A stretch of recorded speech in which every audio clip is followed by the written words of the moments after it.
Yankees win. The Yankees win.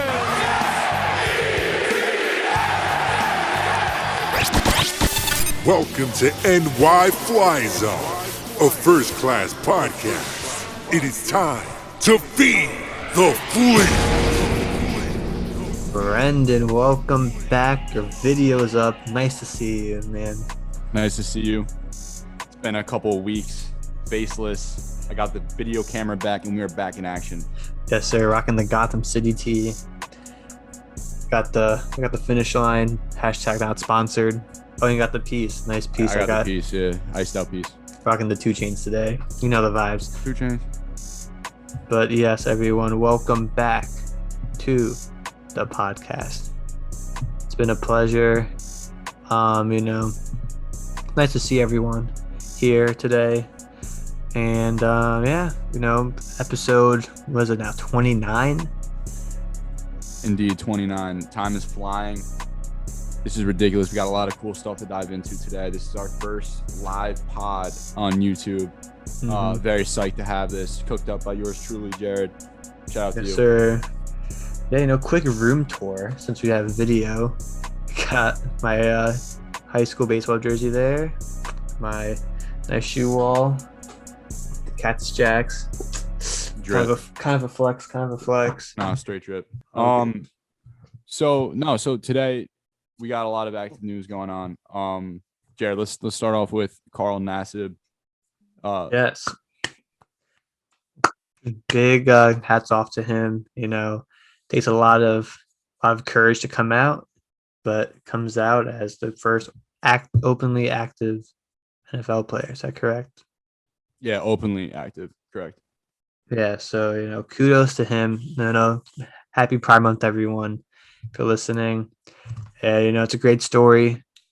Now he has the highest selling jersey the past 2 days, NFL.com. So that's really cool to see. I bet he feels a lot better now with the support of the fans, and now he's maybe more NFL players come out now, because NFL is supposed to be this tough mental game, and if you come out as gay, they might think different of you, but he's out to prove the doubters wrong. Yeah, Jarod, you said it perfectly. I completely agree. This is this physical game that is just through masculinity, and people believe that that's some people may not feel like they can come out and be who they are in this element. And for him to come out and be the first NFL's openly gay player, I think that is going to come a long way, and that's a great start for these players. I know that he's getting a lot of support across the NFL. A lot of players are coming out and encouraging this, and so I think it's a great start for the future. Yeah, and shout out Michael Sam, who came out a couple of years ago. Remember, he was a former Rams player, but he came out and never found his way back in the NFL. But he was one of the first to come out. But now we got this guy for the Raiders, and hopefully he has a baller season. He balls out, proves doubters wrong, that the few that are out there, and hopefully it doesn't change the fact the way the locker room looks at him, and hopefully he's still a great player for the Raiders. But kudos and congratulations for coming out. Yeah, Jarod, I had a pretty interesting weekend. Yes, I heard you went to Pittsburgh, Pennsylvania, home of the Steelers, home of the Pirates. What were you doing there, Brendan? I was visiting my grandma. It was her 87th birthday, so we all went out. We all went out to Pittsburgh, helped out Gramps. You know what I'm saying? Word. Showed our support. It was pretty lit, dude. I was hanging out with the fam, doing shit in the yard, playing out with them. But Pittsburgh, dude, I've been spending a lot of summers in Pittsburgh, checking out stuff there, and it's pretty interesting. It's growing on me a lot. I'm not gonna lie. Dope. The Steel City. Did you pass by Heinz Field? Yeah, dude. Shout out to my cousin Drew for hooking us up for a boat tour around Pittsburgh. Basically, we did all 3 rivers. We saw where the Pirates play, which some say is the best field in baseball. Bro, I would love to go to PNC Park. It looks, the lake's right in the outfield. You see the city in the background, I'm pretty sure.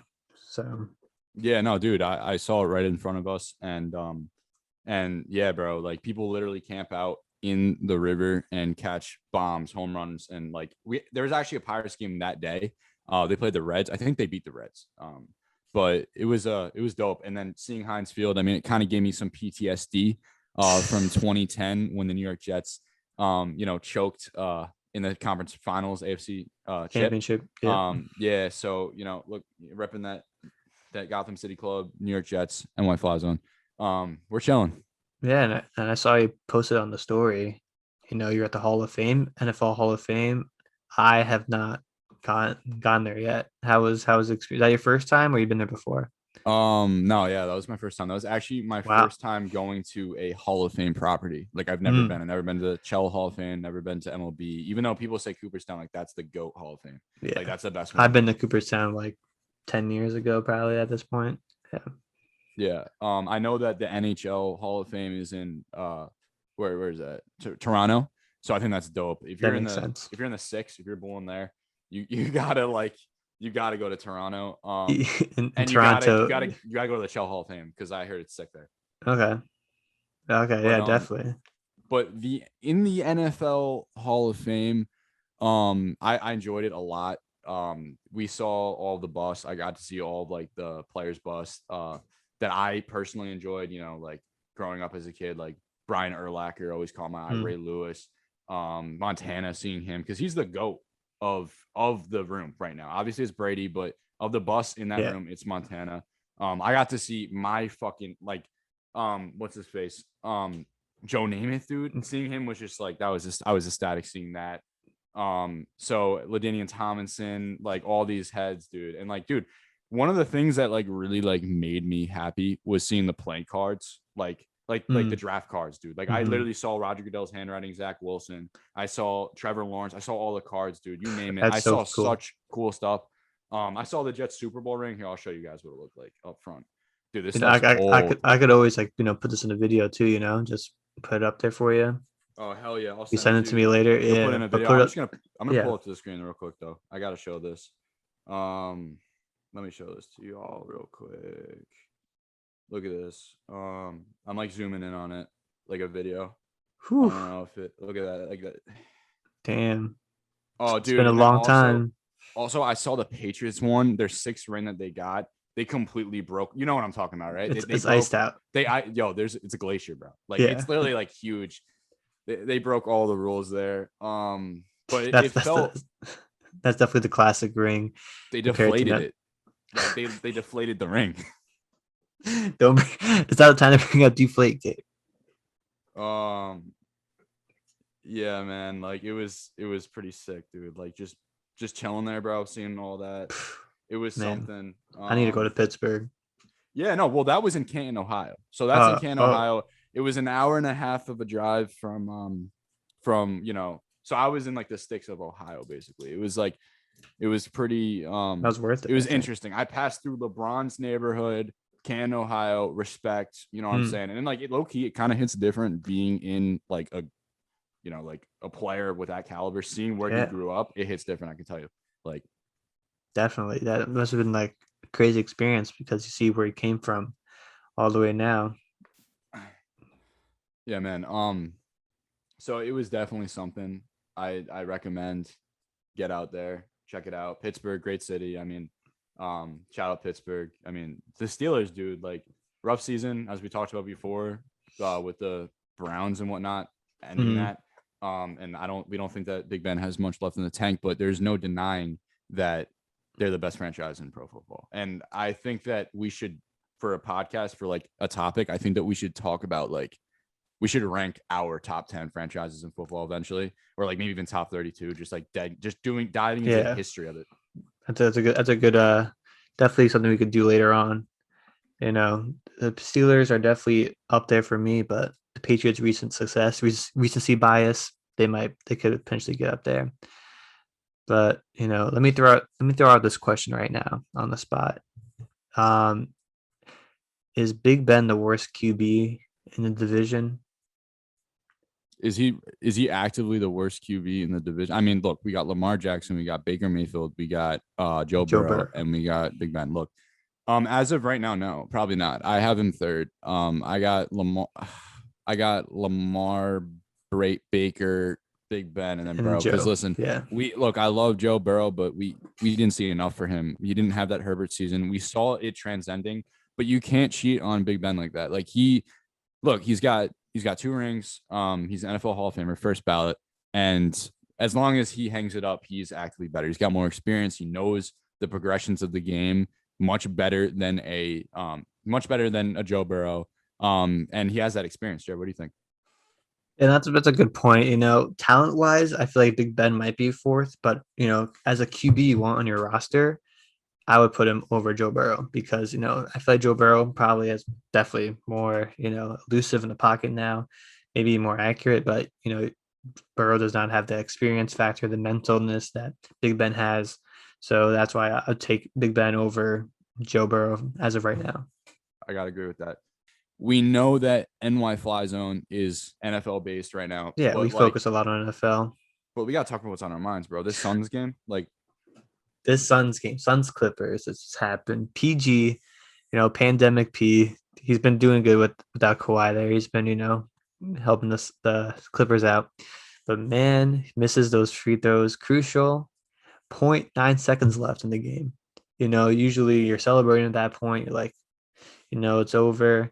But the Suns get a chance, and a pass to DeAndre Ayton, dunks it home from the inbound pass, and that's the game. It's crazy. It's just you don't see that every day.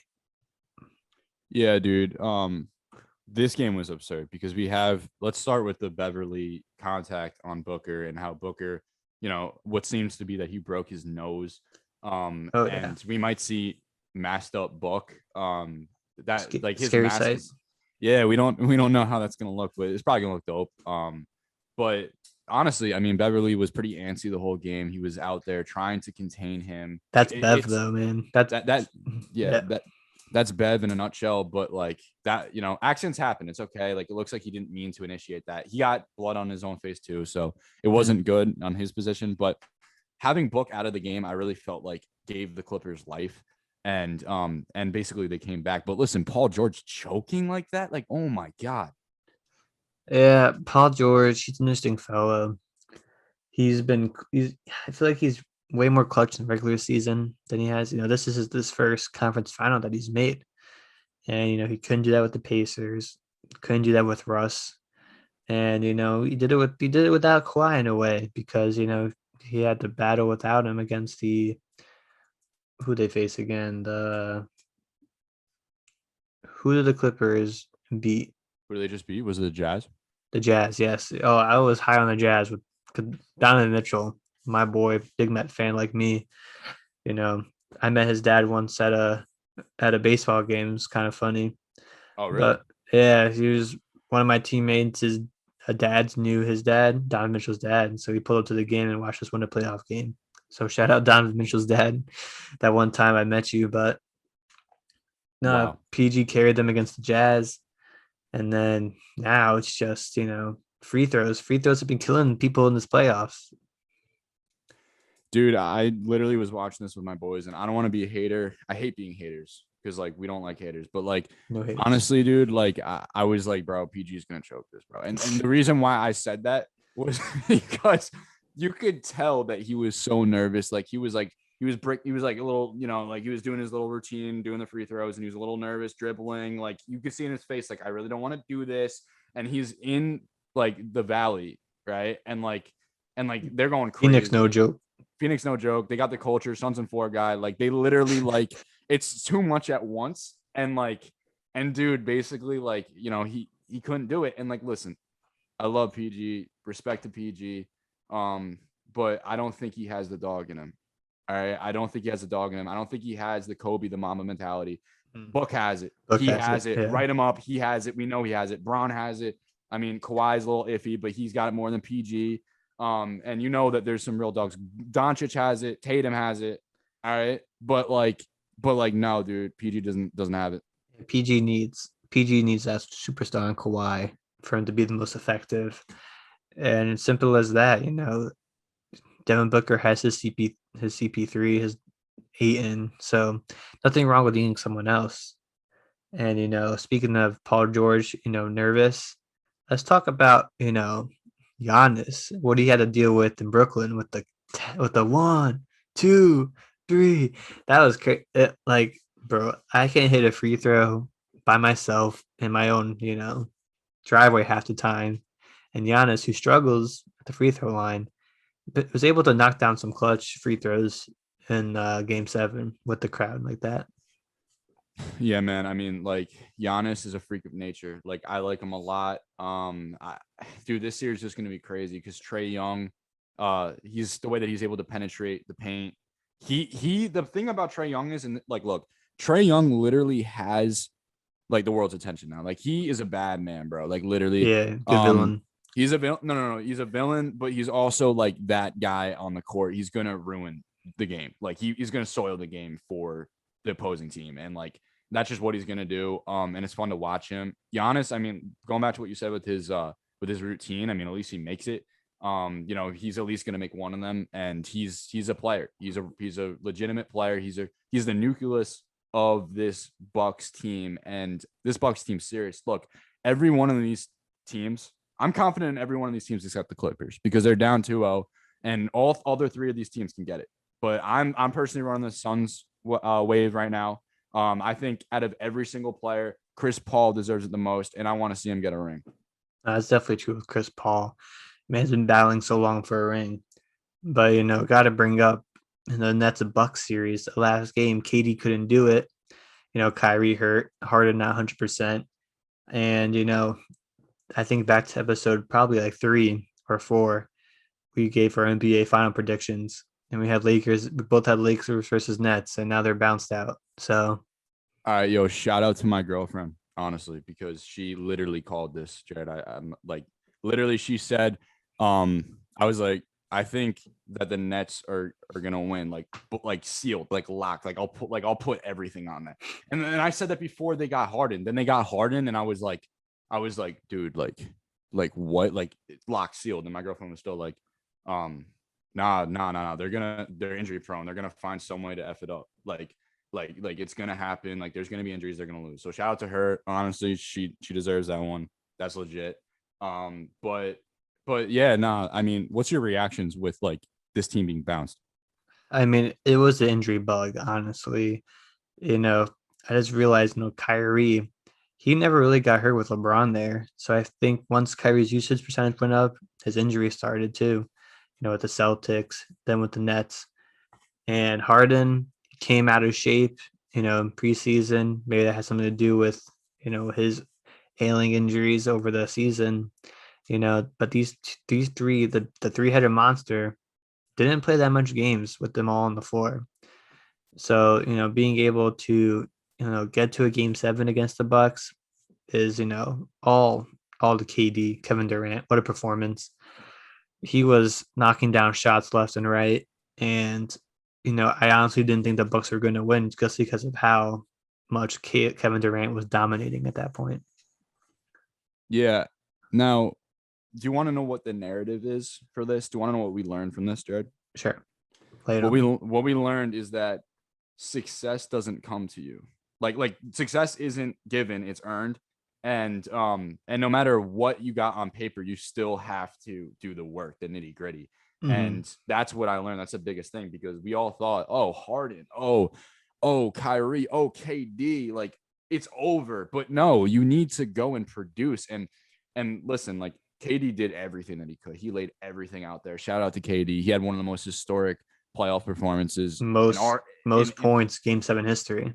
Most points Game 7 history. Honestly, one of the most, like we said, in our lifetime for sure. Yeah. I mean, I know Michael Jordan had some crazy games, but like, but like, listen, for what we've seen, like that was up there, one of those performances. But ultimately, the injury prone, all that stuff happened. But like, it's not given, it's earned. Nah, that's well said. You never know what's going to happen. Wonder all those Nets bettors probably not happy with their performance.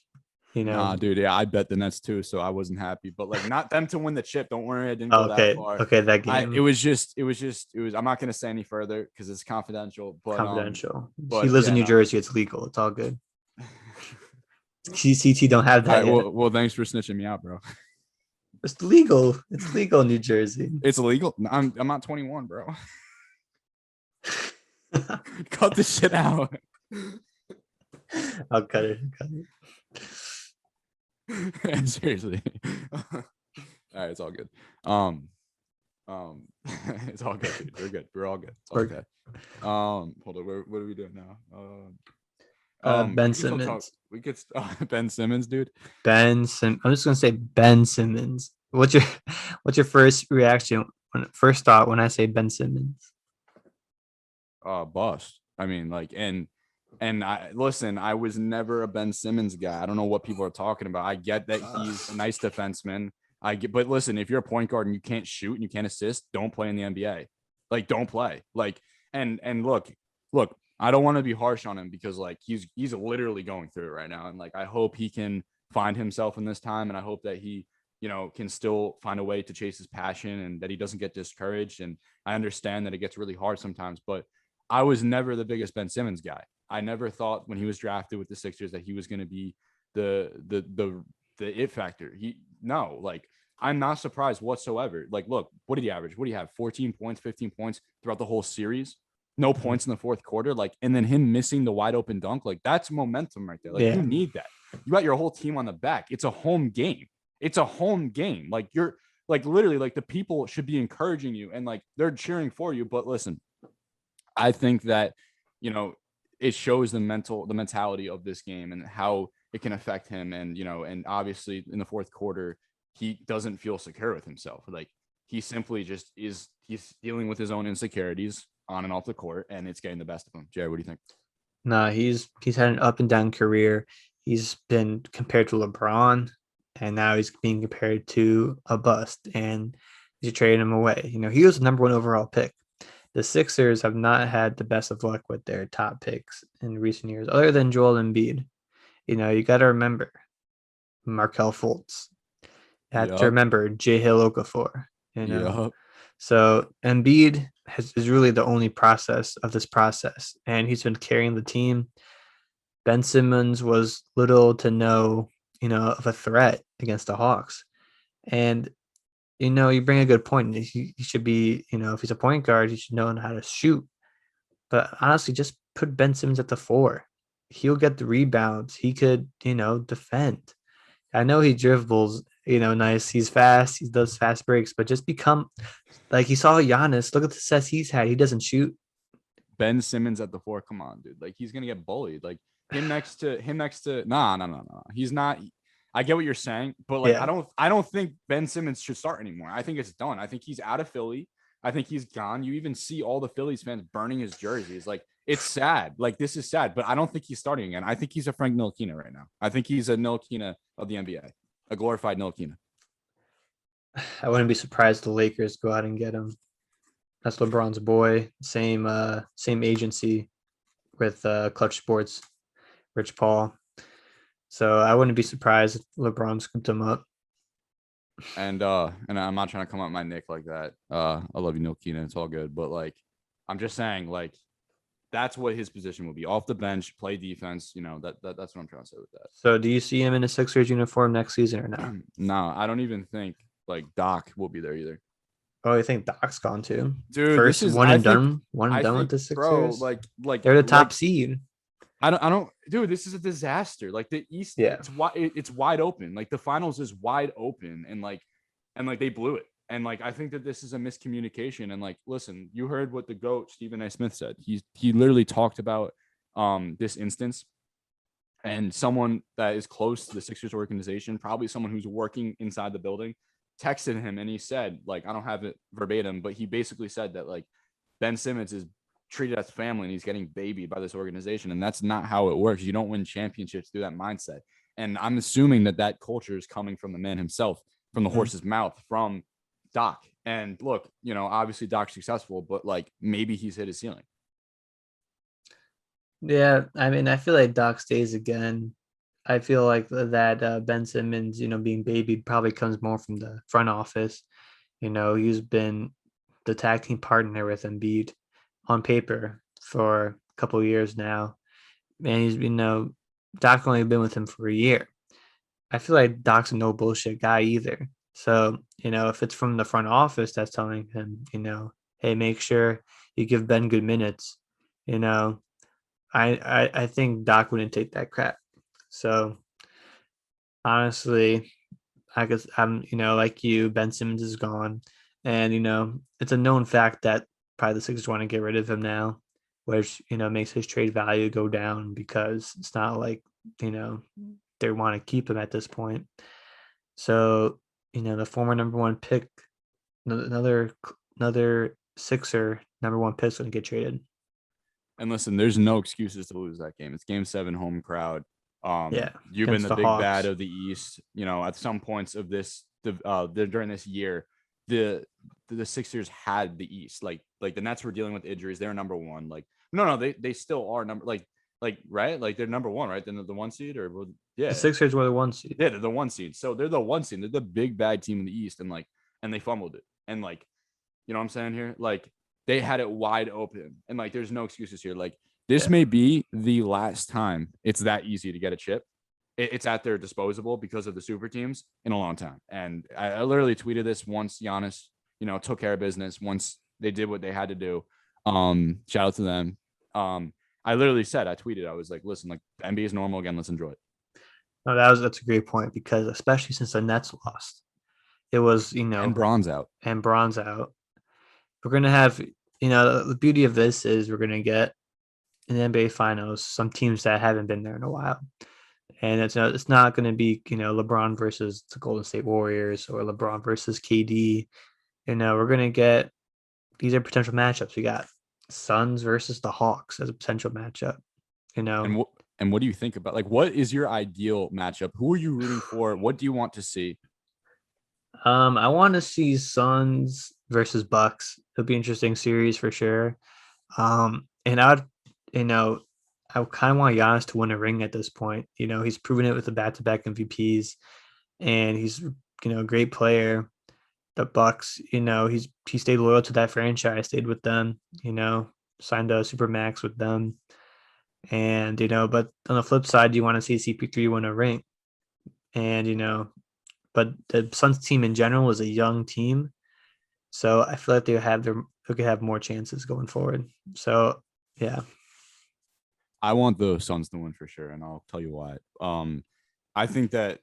I just think that the way that this team is playing is ferocious. They're hungry. They're at the ball every single second. And I think that a player such as a D-Book who replicates Kobe in so many ways, when you see him play, how he's able to, the step backs, the way that he shoots, his form, how he controls the game is Kobe-esque. I mean, you saw how that team was down and how PG hit that shot. And then you basically see Book, no hesitation, and he crosses back just like Kobe, mid-J, gets it, puts his team up front, and that's literally the things, man. And I've been watching the Suns team and they're serious. And I think that I personally believe that they are the best team fit right now to win.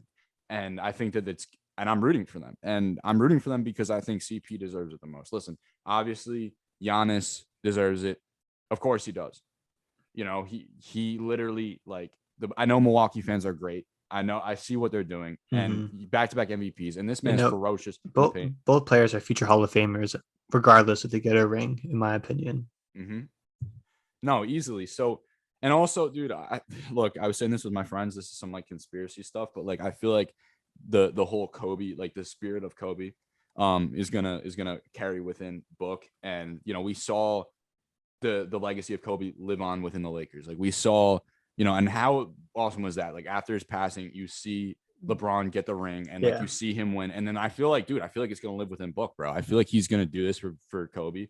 And I think that's all part of the plan. Don't forget, Kobe challenged Giannis to win an MVP. Remember when he did those tweets? He challenged all the players.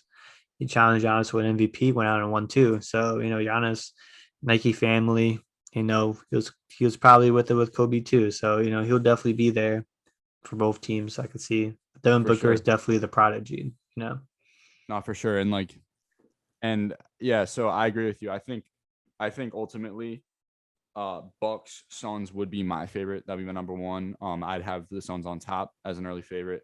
But let's not stop. Let's not forget about Trae Young. Like, let's not look. Yeah. Look, I'm a Knicks fan. I don't want to. It's hard to talk about Trae Young, but I'm gonna talk about him. This man has been all over the film. The two most hostile arenas New and York, Philly. New York Yep. and Philly and MSG and where the Sixers play. And literally and he wasn't even he was visiting. And if you watch how he was able to control the game, win, squeeze the life out of their opponent, it's ridiculous. He has the it factor that we're looking for. He definitely has it. And people need to start talking about him.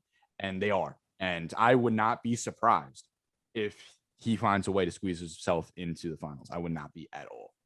I just don't think the Hawks are, long enough for the Bucks or like tall enough. Because I don't know who's gonna stop Giannis on the Hawks. John Collins. And that's the problem. Yeah. But listen, Trae Young could definitely hit. They're gonna hurt them with the threes because yep. the Bucks 3 game has been weak. Drew Holiday could hit one once in a while. Chris Middleton. We know Giannis shoots some, banks some threes in every once in a while. But the Hawks, their 3 game is probably one of the best left in the NBA playoffs right now from the teams. So, and that's what I'm saying. So the way that Trae is able to navigate, the way that he's able to take opponents up on the perimeter, leave opponents open inside of the paint, no one can do that as efficiently as, on the Bucks as Trae Young can. And that's why I feel like it's going to be 6-7 regardless. I mean, it's in the air. We don't know how this is going to happen. Listen, the Hawks have been playing great on the road too. Like, they've been the best on the road in with who's left easily. All right. So last time on the podcast, we're talking about some Jets and Giants stuff that just came out. First, I'm going to talk about the Giants and how, Eli Manning is finally getting his jersey retired from the Giants organization. Number 10 will be worn by no more future Giants. And honestly, glad they did this. I wish I go to the game. The tickets are absurd because of that now. But I'm so glad to see that for Eli. What game is it? I'm pretty sure it's week 3 in September.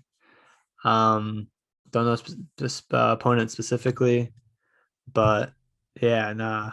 And he signed on to be a part of fan engagement in the Giants organization. So he's actually hired by the New York Giants again. So shout out Eli Manning. Yeah. Brought us 2 rings, made me a Giants fan over a Jets fan, basically because, my dad's a Jets fan, but Eli was winning them rings. Yeah. So. No, I hear you. I mean, 2 rings on the GOAT. You can't ask anything more than that. Shout out Eli Manning. And seeing him get the jersey retired, number 10, I think that's great. No Giant will ever wear number 10 again.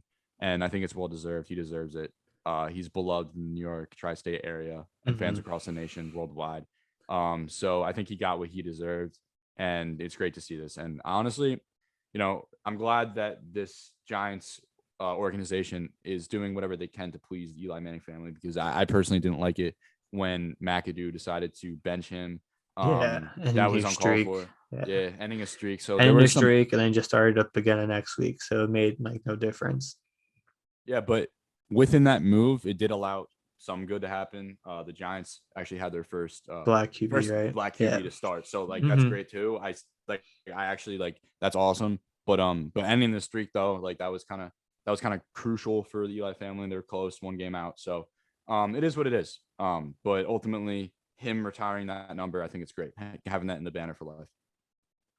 No, yeah, for sure. Eli always be in my heart and hearts of Giants fans everywhere. I feel like the further and further, as the years go by from his retirement, the more I definitely say he's a Hall of Famer. Because my bias is always he's a Hall of Famer, but I know there's people out there, his numbers, his turnover percentage, his TDs don't stack up, but what he accomplished with the Giants, the 2 rings alone. Yeah. Listen, I think personally second ballot. I don't know about first ballot. But his numbers aren't, the rings speak for itself. I get that. I'm fine with either first or second ballot. If he makes first ballot, I'm like, okay, it makes complete sense. But I would probably say second. What's that you got there? This is just one of my baseball league rings that I got, but the ring speaks for itself. Yeah, so Jarod, the New York Jets are actually releasing a documentary, Flight 2021, about narrating the season, like all the moves that's happened. It's been a very hectic off season for us Jets fans. You know, we obviously got rid of Adam Gase. We got rid of him, and we hired Coach Saleh, who's very electric, brings a lot of energy, loves the game dearly. And, you know, we made a lot of great moves off. We got a new quarterback. We traded Sam Darnold. There's so many things that has happened. Have you gotten a chance to check this out? Yeah, no, I looked at the teaser on Twitter, right? And it looked, dope, well shot. It's kind of like a hype video, but not a fan made one, but like the actual organization made one. And, it's just a nice way of like putting it all together, hearing from Coach Saleh himself, talking to the camera. And, I'm sure it got you very hyped for the, upcoming season. Oh, dude, I'm ecstatic, bro, because ultimately I think that what the New York Jets are doing is, I mean, okay, listen, I don't want to jinx it because I always say this every single year. We're doing the right thing. We're doing the right thing. We're doing the right thing. But I really do believe that this is something different because like they're giving back to the fans. Like they didn't have to. I don't know if you knew this, but they literally they showed Coach Saleh's interview. Like that's public information. Like they should not be showing his job interview to the public, but his interview was so good that they wanted the fans to be a part of that moment. And I absolutely love that. Mm-hmm. And I think that us Jets fans are getting what we deserve. Cause listen, we haven't been in the postseason in 10 years. And that hurts. The last time I saw my, New York Jets in the playoffs I was in 4th grade. All right. So that says a lot. But we're doing the right things for the culture. You see the Jets out in Islanders games. Everyone's there. Yeah. You got Feeney chugging beers. Wilson chugging beers. No, Wilson wasn't. He was endorsing it. Wilson's more. He can't drink alcohol. No. Thought I saw him. He's not drinking alcohol. No, he was in the back and he was like, yeah. Like, he was hype. He was hype. Yeah, okay. Yeah. But yeah, no, that's exactly. And Coach Saleh was at the Nets games. He was at the Knicks games. Yes, I remember that. Yeah. Like that's what you need to do. That's what it's about. It's about repping your group as family and associating with where you're from. And I love to see the New York Jets doing that with pride. Yeah, A+ job by the social media content team for the Jets. Got your fans hype. Got a little behind the scenes action that we don't really get to see. And hopefully I'd be making something like that one day for the Mets or Giants at some point. That would be crazy. But honestly, A+ job. Hope the Giants get one too. Release one, a hype video type thing. Documentary, like a documentary for an off season. That's crazy. And like the Jets would be a good candidate for the the HBO series they do, Hard Knocks. Yeah, no, they did that in 2010. They did that with Rex Ryan and Mark Sanchez still on the team, right? No, they did, but they actually asked if they could do it last year when the Raiders did it. They wanted the Jets, but the Jets declined. And I'm so happy they did that because imagine Adam Gase in Hard Knocks. That'd be hilarious. Like that's probably why they asked. What is there? It's just crickets. Like nothing's happening in the locker room. Like it's nothing. All right. So, and it's good for Hard Knocks because their stock is able to, they saw Gruden yelling at AB. So it is what it was. Yeah. So that was kind of funny, but nonetheless, look, the New York Jets are like Netflix right now. They have their original and they don't want, they don't want ties. They want their stock to go up. They don't want, HBO to prosper. They want the New York Jets to prosper. And I absolutely love that. And you see the way that, they're getting like these team members to come in, social media teams, campaigns, actually utilizing these people that work so hard like yourself with digital media, and all of that. Like, that's what we need. And like, you don't see like people doing that. And like, it gets me hyped up that we're utilizing our platform and to basically document all this stuff. It's absurd. Like it's an off season, but it means so much to us. So yeah. I'm just hyped to see it. Yeah, honestly, well said. It's the off season. J. Cole's album, the off season. Yeah. But a lot of news to cover still. And it's great talking to you today. That's going to do it for episode 29. Thank you guys for listening. Make sure to subscribe on Apple Podcasts, Spotify, YouTube on this new channel. Show all your friends. This is NYFlyZone repping it. We're gonna be working on some merchandise. We're gonna get some merchandise out for you guys. It's gonna be dope. But in TikTok, everything NYFlyZone at NYFlyZone, and listen to us audio. If you want to see our faces, want to see us, talk with each other, make sure to hit up the YouTube, search up NYFlyZone, the NYFlyZone podcast. There should be a link on our Instagram as well to it. So, just check that out. And yeah, make sure to comment on those posts on TikTok, Instagram, comment in the description, the YouTube, comment in the comment section, your thoughts, what you liked, what you didn't like, leave a rating. And yeah, thank you all for listening. Peace.